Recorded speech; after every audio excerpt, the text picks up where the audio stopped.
The memories of 2013 are still vivid in my mind.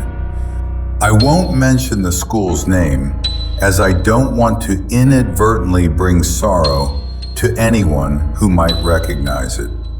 It was a beautiful campus, deeply intertwined with nature, featuring large grounds and plenty of trees.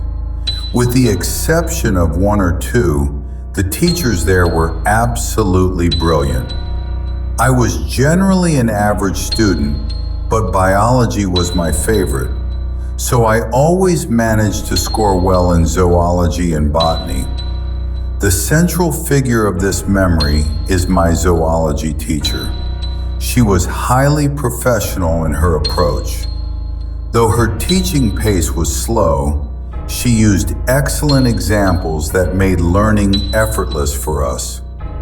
Eventually, our zoology lab sessions began. The lesson for the day was preparing a blood smear to observe blood cells under a microscope. The teacher had specifically asked everyone to bring fresh, sterile needles. Having already done this in the 8th grade, I wasn't scared at all. But many of my classmates were quite terrified.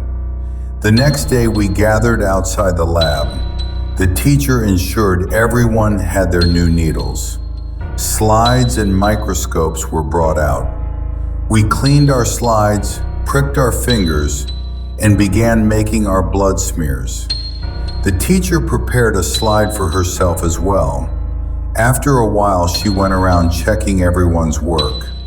Some students got a clear view of the cells, while others had blurry slides. In the midst of this, the bell rang, and most of the students rushed out. Only a couple of friends, the teacher, and I remained in the lab. Suddenly, the teacher called us over and said, "Look at my slide. You can clearly see the red blood cells, RBCs, and white blood cells, WBCs, in this." When my turn came, I looked through the lens and was slightly taken aback. Remembering something I had heard long ago, I impulsively blurted out my half-baked knowledge. If there are too many WBCs in the blood, it could be a sign of cancer. The teacher heard me. I still remember how she sat there in absolute silence for a long time, just staring deeply at that slide. Eventually, we left the lab and went back to our classes. Days and months passed, and soon it was time for our +2 send-off. I had brought a smartphone with me to take photos, which was a pretty big deal back then. A friend of mine took my phone and went around clicking pictures of everyone.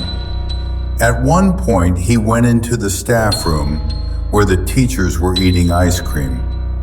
When he snapped a photo, some of the teachers looked up and smiled, including my zoology teacher. However, a few other teachers were furious about a phone being brought to school. They confiscated it and told us we wouldn't get it back. The joy of the day felt ruined, but by evening, they handed it back with a strict warning not to repeat it. Soon the exams were over. I passed with good marks in biology, moved on to college, and life went on. Years went by.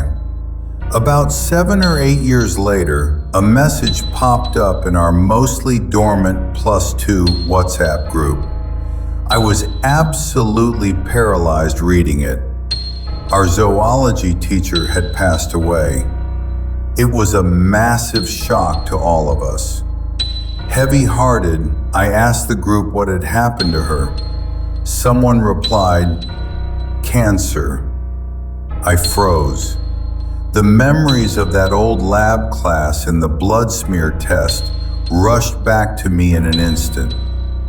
I never imagined that the casual words I had blurted out in my youthful ignorance would one day turn into such a tragic reality. Perhaps I am just overthinking and trying to connect two entirely unrelated events. Maybe she developed cancer much later in life. Still, her death remains a deeply unsettling and painful memory for me.